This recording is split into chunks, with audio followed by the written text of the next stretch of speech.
Come to standing in mountain. Mountain is our equal standing pose, Tadasana. This pose exemplifies the idea of being strong and steady and yet comfortable, so not stiff. Really strong, enduring, like a mountain. There's a whole practice just in this pose. Fingertips are down by your sides. Your even weight on both feet, and you can shift around to feel that. Root to rise into your feet, and then use that energy to breathe in, reach the arms up and overhead. I'm going to step back a little bit so you can see more of me. And we'll take a crescent shape by taking your left hand, reaching it down, continue to reach over with your top arm. And so you'll see now I look a little bit like a crescent moon. In fact, I can kick my hip out to the right even a little more to exaggerate that. Your feet can be closer together or wider apart, wherever you feel more stable. Breathe in this place. And then inhale, rise back up. Exhale, release. We're adding a little bit of crescent moon into our half moon practice. Breathe in, up and overhead. Make sure you're stable in your feet. Always that sense of rooting to rise up. As you exhale, your hand can stay overhead or your right hand can come down, reach down as your left arm reaches up and over. If you want to make that a more exaggerated crescent, your hip can come out as well. What kind of C shape do you want? Are you a little C? Are you a big C? Be whatever C you'd like today. And one more breath. And then exhale, reach up. Overhead. All right, so we're going to come to a wide-legged stance pretty close to the wall. So I'm off my mat. I would suggest you just back your mat up to a wall. You might see my feet slipping around a little bit here.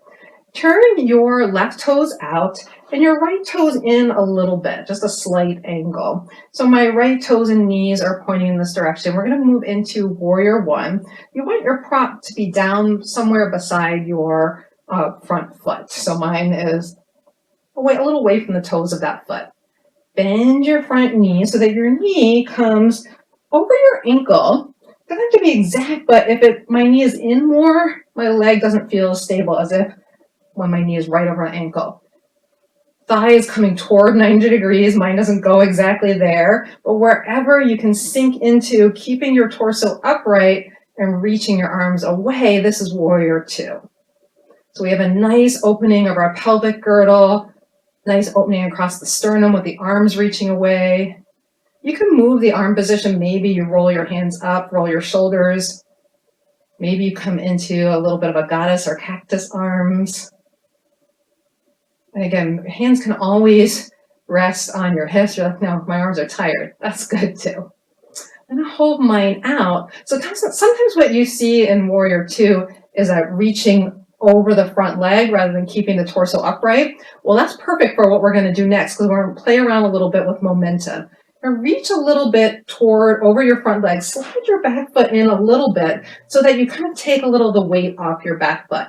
Allow more weight to come in the front foot. And you can place your hands down toward your hips if you'd like.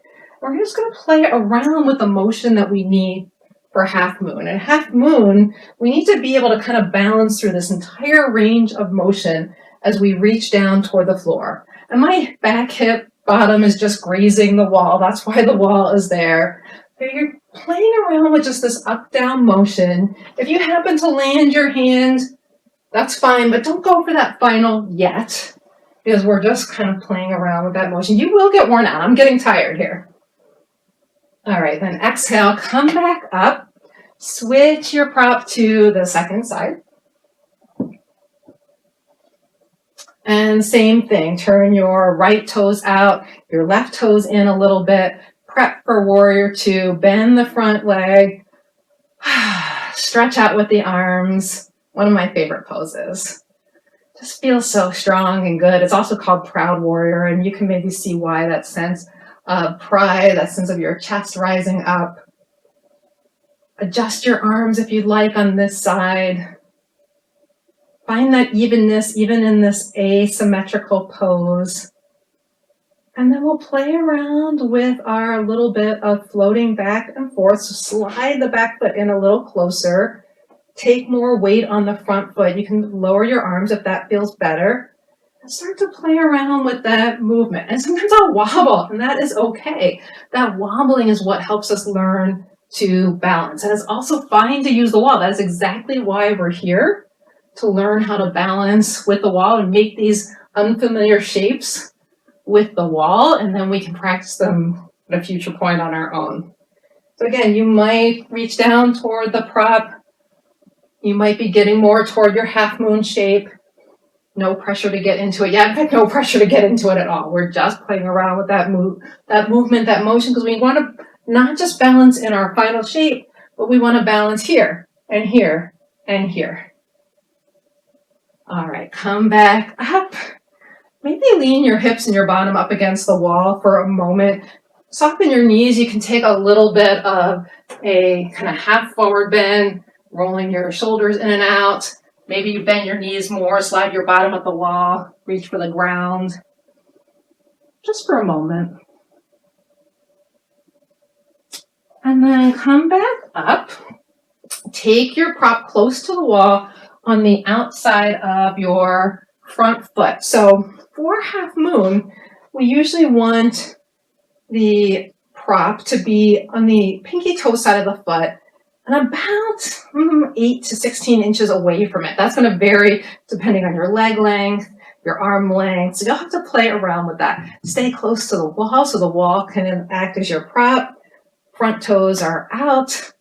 Back toes are in a little bit. Your front heel is about in line with your back heel or your back arch of your foot, somewhere in that area. This time we're going to start with triangle pose. So arms come up, make a nice, you can see the triangle under my legs. Breathe in.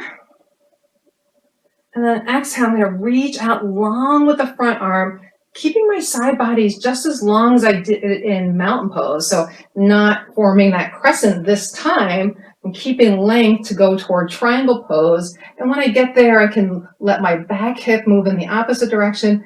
Just place the bottom hand wherever it goes. So I'm not trying to reach all the way down to the floor. If I had my prop in a little closer, maybe I would reach out to my prop. That's not necessary. It's in the position for half moon. So I'm just going to come down to this version of triangle for today. And then inhale and come up. So from triangle, or really from triangle to back through a little bit of that warrior two, because the front knee is going to be bent, we're going to look for our half moon at the wall. You want to look down at where you're placing your hands. So even though I might look at you, I recommend you glance toward your hands, see where you're going. Drag the back foot in a little bit because that will help you with that unweighting the back foot motion that we played around with from warrior two. Breathe in, open up your arms, soften or bend your front knee. Start to lean over as we did toward triangle. Remember to look toward your prop. And then begin to maybe come to your toes, reach down to your prop. My back hip is resting the whole time on the wall. Let the wall support you. Maybe that back heel finds the wall. And then when you have the wall, when you're supported, open up against the wall. That's the nice thing about the wall. It's going to allow your body to be open from bottom to top. Maybe your prop needs to be a little higher to make this comfortable and accessible. Maybe your bottom hand is on a chair and it's somewhere here. That's fine too. One more breath or wherever you are, and then exhale. I'm sliding right along the wall to come back up. And now I'm just leaning on the wall and taking a rest before going to the other side. So let me switch my block. We'll go to the second side. Same triangle setup on the second side. Toes point to the direction of the block. Left toes point in a little bit. Triangle shape in my legs. Reach away with my arms.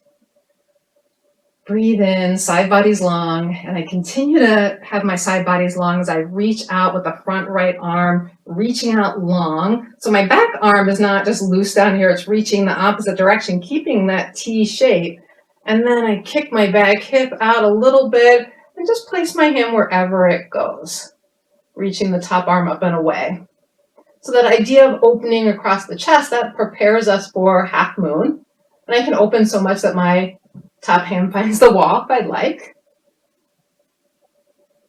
Exhale, come back up. Our last challenge, half moon on this side. Look down toward where your prop is.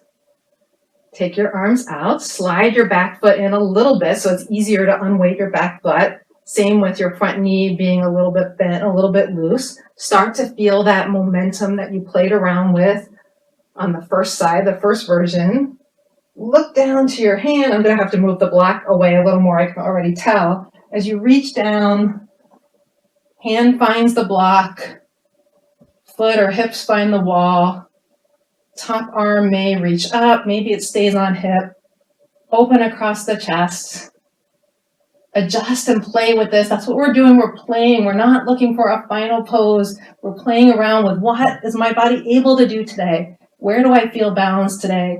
Where can I feel a little more balanced today? One more breath.